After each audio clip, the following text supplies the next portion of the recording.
안녕하세요. 저는 서울의 게스트하우스를 운영하고 있는 30대 후반 여자입니다.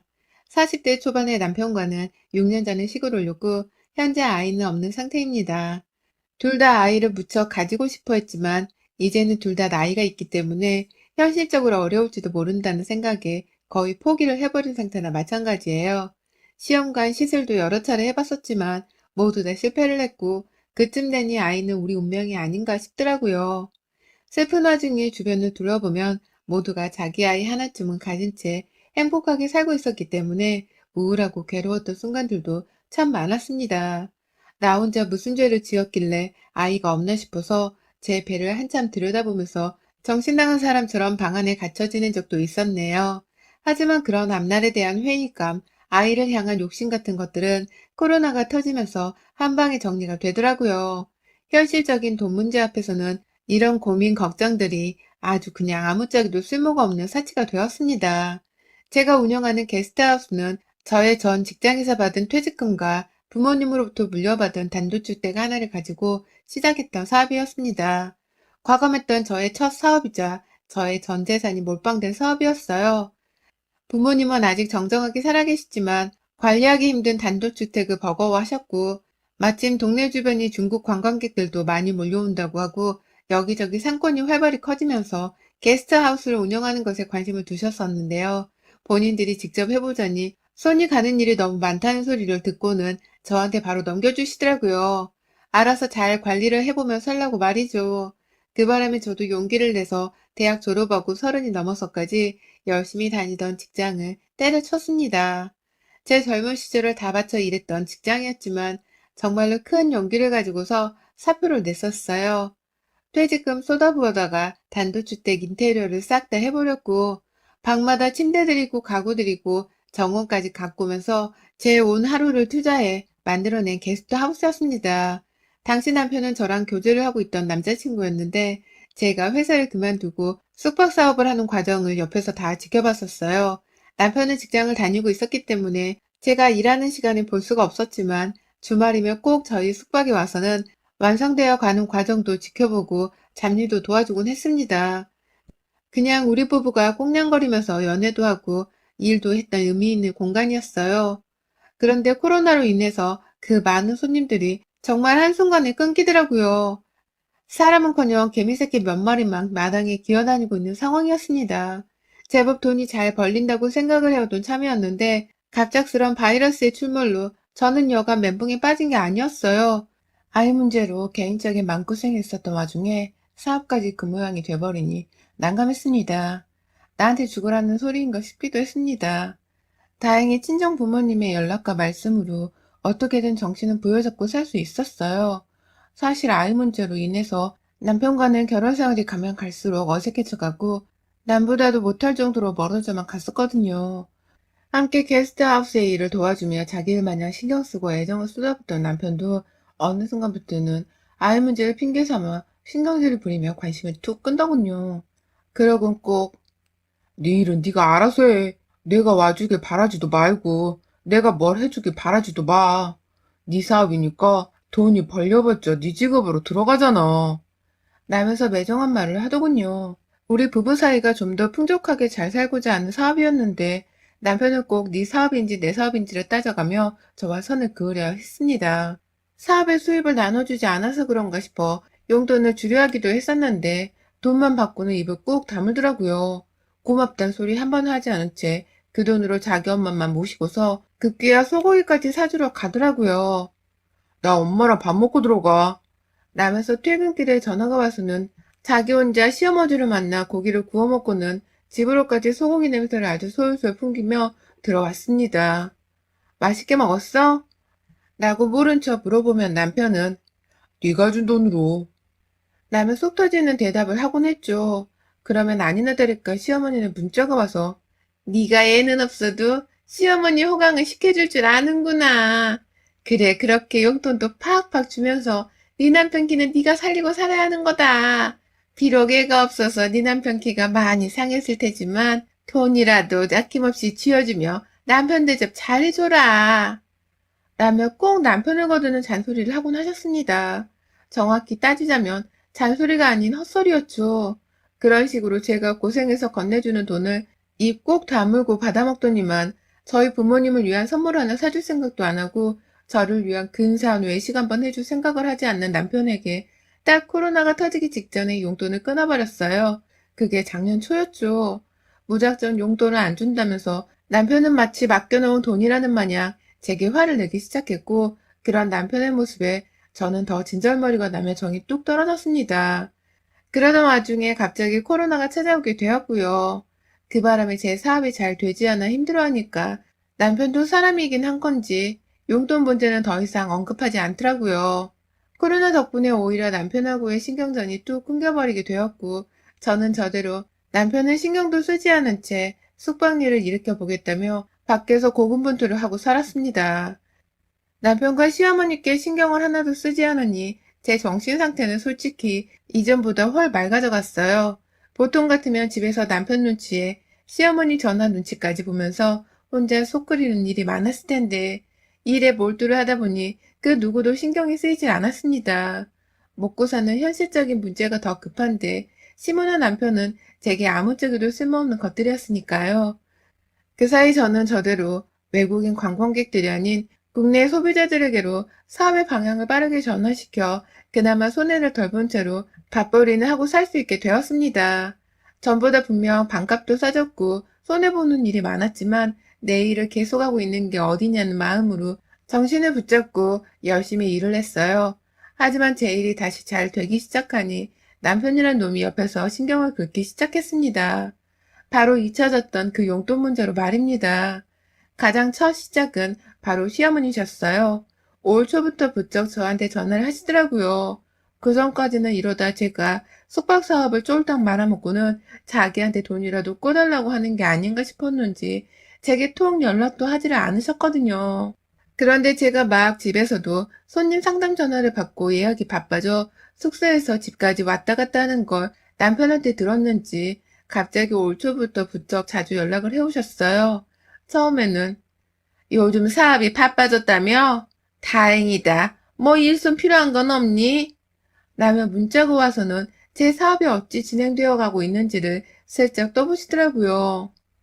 그 당시만 해도 전 우리 시어머니가 그렇게까지 쓰레기인 줄은 모른 채 단순히 안부 인사인 줄 알고서 네, 다행히 사업이 다시 바빠지기 시작했어요. 라면서 답장을 했어요. 그러자 시어머니는 기다렸다는 듯이 전화를 해서 말하시더라고요. 그래, 요즘 작년 한 해 동안 네 남편이 네 걱정으로 얼마나 밤잠을 설쳤는 줄 아니? 네가 좀 잘 챙겨줘라. 지갑도 비지 않게 두둑히 현금 좀 넣어놓고 집에서 풀떼기만 먹지 않도록 고기 반찬도 잘 만들어 내주고 라고 말이죠. 솔직히 그 말을 들으니 어른이셨음에도 불구하고 제 입에서 닥치란 말이 먼저 나올 뻔했습니다. 진짜 지 아들밖에 모르는 게 자랑인 줄 아는 시어머니의 무식함이 소름 끼치려고 하더라고요. 저희 남편은 코로나 터지고서 저한테 관심도 제대로 가져주질 않았습니다. 자기 용돈 문제로 신경질만 부리더니 코로나로 제 사업이 어려워진 걸 알고 나서부터는 아예 돈 얘기는 꺼내지 않은 채 무시를 하는 것으로 배우자인 절 방관했어요. 분명 먼저 저를 무시하고 돈 못 버는 능력 없는 여자를 본 건 남편이었습니다. 일하고 들어오면 보란듯이 자기 혼자 먹을 밥만 차려 식탁 위에서 먹고 있고, 때 되면 계절옷을 자기 혼자 사서는 보란듯이 제 앞에서 가격표를 뜯으며 옷을 입어보는 남편이었습니다. 제 사업은 아예 망했다고 단정을 지은 것처럼 저에게 무시와 하찮은 표정으로 일관을 하기 바쁜 놈이었어요. 그런 남편의 모습을 보기가 너무 힘들어 저는 더욱 일에 매달렸고, 결국 그러다 보니 일로 치유를 받으면서 남편을 신경 끄고 살 수 있었던 건데요. 시어머니는 아무것도 모르는 건지 이제 와서 다시 제게 남편의 지갑을 두둑하게 만들어주라는 소리나 하고 계시니 화딱지가 나더군요. 시어머니의 말씀엔 다 네, 네 하면서 시종일관 단답만 했습니다. 전화를 끊고서도 보란듯이 남편 지갑에 돈을 채워주지 않았고요. 집에서 둘이 살면 필요한 식재료에 공과금 납부, 그리고 하다못해 아파트 관리비까지 전부 다 제가 내고 있었는데 왜 남편이며 시어머니는 제 지갑에서 돈을 빼낼 궁리만 하는지 이해를 할 수 없었습니다. 그러다가 얼마 전 그 이유를 알 수 있었습니다. 저희 시어머니는 최근까지도 지독하리만큼 제게 연락을 해오셨어요. 그가 남편한테 사사건건 제가 용돈을 주는지 안 주는지를 물어봤었는지 저희 집 사정은 다 알고 계시더라고요. 너 아직도 네 남편 용돈은커녕 10원짜리 동전 하나를 안 줬다며? 네가 사람이니 응? 라고 타박을 하시는 어머님 말씀에 해도 해도 너무한다는 원망의 목소리를 내비치며 전화를 끊었습니다. 당장 집으로 가서 남편에게 말했어요. 어머님은 당신은 아직도 용돈이나 받아 쓰는 중딩으로 하는 거야? 아님 내가 당신 지갑 채워줘야 하는 돈줄로 하는 거야? 왜 내 사업으로 번 돈을 당신한테 주라 마라 자꾸 전화가 오냐고. 나면서 급기야 더는 못 참겠다고 화를 내버렸죠. 하지만 이내 보인 남편의 태도가 정말이지 오만정이 다 떨어지게 만들었습니다. 그러는 네가 뭔데? 라고 말하더라고요. 그러니까 남편마저도 저를 사업에서 용돈이나 줘야 하는 바깥 여자, 그 이상도 이하도 아니라고 생각을 하고 있었더라고요. 자기 엄마 편을 들면서 눈 하나 깜빡하지 않고 저에게 질문하는 남편의 말에 다리에 힘이 풀렸습니다. 주저앉아 이혼하자고 내뱉는 제 말에 네가 퍽이나 이혼을 하겠다. 너같이 독한 애가? 라며 코웃음을 끼고 방 안으로 들어가던 남편. 어디서부터 잘못된 건지 정말 하나도 모르겠더라고요. 주구장창 나를 원망하고 무시만 했던 남편을 어떻게 대했어야 내가 좀 더 대우를 받을 수 있을까 싶어서 저를 향한 후회도 막심했습니다. 이 상황이 다 제 탓으로 비롯된 것만 같아 쓸데없는 자책감이 들었어요. 하지만 그 다음날 더 큰 반전이 일어났습니다. 아무 일도 없었다는 듯이 제게 차려주는 아침을 먹고서 출근한 남편이 글쎄 시어머니께 전날 있었던 일에 대해 다 말을 했나 보더라고요. 게스트하우스로 청소를 하러 가 있던 제게 불이 나도록 전화가 울려댔어요. 청소일이 너무 바빠서 연락을 받지 못하고 있다가 하도 짜증이 나서 전화를 받았더니만 어머니께서 글쎄 문 열어! 라고 소리를 지르는 게 아니겠어요? 그러고는 글쎄 설마 하며 저희 게스트하우스의 현관문을 열어보니 마당에 시어머니가 계시더라고요. 손님들이 왔다 갔다 해서 대문은 늘 잠금장치 없이 열어놓는 편이었는데 그 문 안으로 우리 시어머니가 들어와 계시는 모습에 정말 기겁을 했습니다. 손님들 중 아직 방 안에 계시는 분들도 있었고 이제 막 하나둘 도착을 하는 분들도 많이 계셨는데 어머님이 딱 와서는 곧 난장판이라도 일으킬 자세로 저를 째려보시니 겁이 덜컥 났어요. 어머님, 여기는 어떻게? 지금 일하는 중이라 이렇게 와 계시면 안 돼요. 근처 카페가 있으니 잠시 들어가 계셔도 좋을. 라며 사정을 하며 얘기를 하는데 어머님이 제 말을 끊으셨어요. 그리고는 그 주변이 다 조용하고 운치 있는 카페로 가득한 동네였는데 소리를 질러대기 시작했습니다. 네가 내 아들한테 이혼 통보를 했다고? 너까짓 게 내 아들한테 먼저 이혼 요구를? 사업 망할 뻔한 년을 옆에서 지켜주고 든든한 지아비 노릇을 했더니만 이제 와서 네 사업 다시 살아났다고 헤어지자는 거야? 이거 완전 숯바른 년이네. 너한테 필요 없다고 이제 와서 네 남편이랑 헤어지겠다 해? 간이 배 밖으로 튀어나와도 유분수지. 어디 감히 손님 뒤치다거리나 하는 애가 내 아들한테 이혼을 요구해. 라면서 대충 제가 자기 아들한테 먼저 이혼하자고 요구를 한 곳에 앙심을 품고서 찾아오셨더라고요.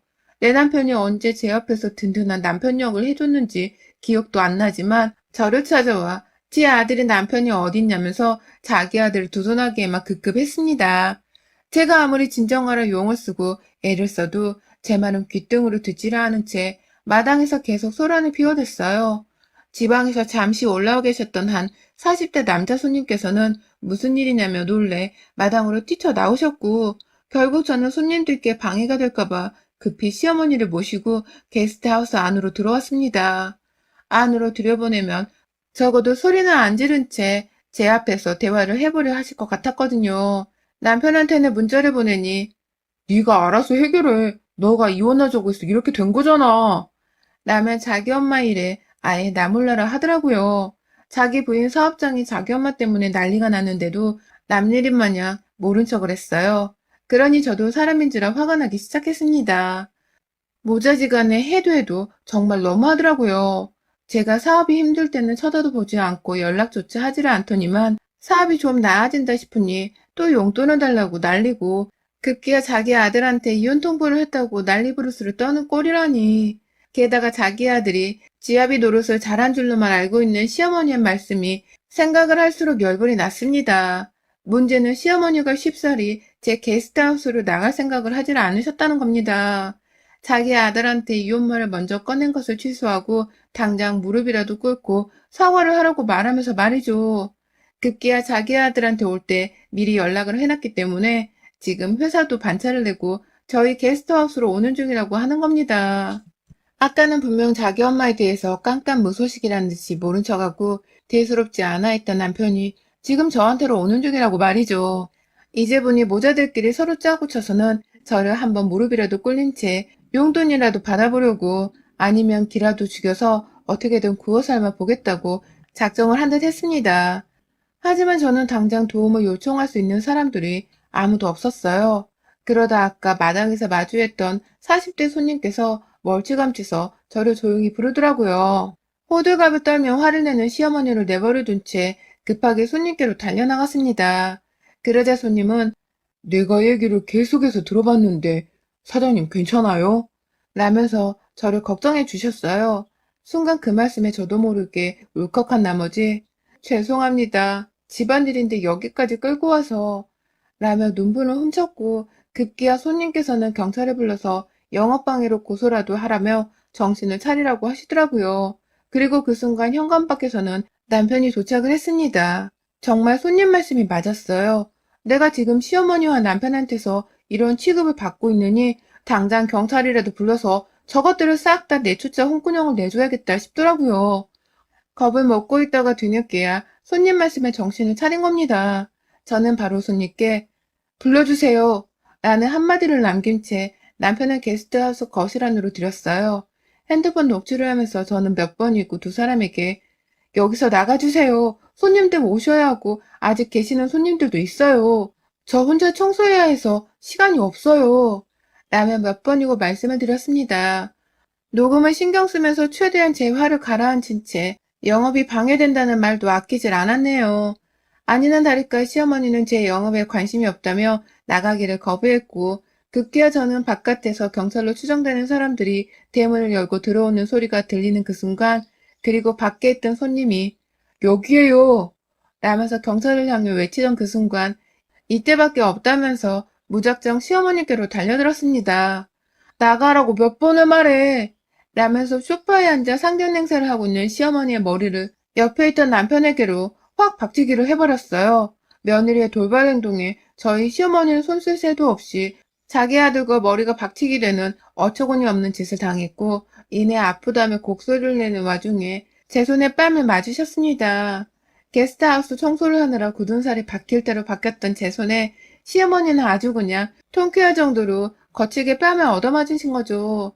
그 와중에 남편은 제가 미친년이라며 저를 한 대라도 때리려고 손을 들이밀었는데 그 순간 밖에서 경찰이 그만하라며 소리를 지른 채 남편을 제압했어요. 두 사람은 바로 경찰서로 연행이 되었습니다. 남의 업장에서 방해를 한 이유로 저는 합의 없이 두 사람을 고소하기에 이르렀고요. 두 사람을 난동죄로 고소함과 동시에 이참에 더는 못 살겠다면서 남편과 시어머니께 이혼소송과 위자료 청구 소송을 걸어버렸습니다.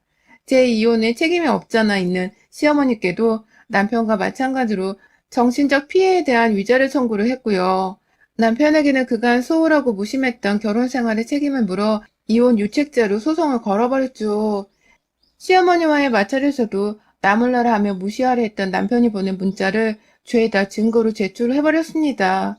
솔직히 따지려고 들면 따질 수 있는 증거가 수도 없이 많았고 제가 그동안 책임지고 내던 생활비와 공과금까지도 모조리 다 받아내겠다면서 재산분할 소송까지 걸어버렸어요. 가진 거라고는 쥐뿔도 없던 남편은 졸지에 이혼하면서 그간에 저한테 받아온 혜택까지도 모조리 다 토해내야 하는 최악의 상황을 마주했습니다. 그런 남편은 아니나 다를까 물에 빠진 생쥐마냥 겁에 질려서는 내가 당신 사업 힘들 때에도 이혼 얘기 안 꺼내고 함께 있어줬잖아. 그런데 이렇게까지 해야 해? 이혼은 다시 생각해보자. 이젠 내가 당신 일도 도우면서 잘할게. 라면서 입에 발린 소리를 씹으렸습니다. 그리고 저는 그런 남편의 말이 다 거짓부렁이라는 거 너무나 잘 안다면서 사업이 힘들 때 이혼 얘기는 안 꺼내야 하는 게 정상인 거야 너처럼 생색내면 안 되는 거라고, 이 자식아. 라며 칼같이 합의를 거절했습니다. 결국 남편은 저하고 이혼을 하게 되었어요. 결혼 생활 6년 동안의 대가치고는 너무나도 작은 3,500만 원의 위자료를 받았고, 시어머니로부터는 이혼을 하게 만든 정신적 피해 보상과 더불어 영업방해죄 벌금까지 합해서는 1,300만 원의 위자료를 받았고요. 제가 가지고 있는 게스트하우스 주택을 팔기만 해도 지금 당장 돈 10억은 우습게 받을 수 있는데, 두 모자한테 합쳐서 돈 5천만 원도 안 되는 위자료를 받아 좀 허탈하더라고요. 그래도 그 집구석 사람들한테는 이 돈이 어마무시하게 큰 돈이라는 거 잘 알아서인지 판결이 그 누구보다도 기뻤네요. 어디 한번 보란 듯이 이 위자료를 가지고서 맛난 엿이라도 사 먹으며 앞으로는 제 행복을 찾아 열심히 살 겁니다. 남편이나 시모처럼 제 노력과 삶을 무시하려 드는 것들이랑은 철벽을 치고 살 거예요. 여러분의 생각은 댓글로 남겨주세요. 오늘도 시청해주셔서 정말 감사합니다.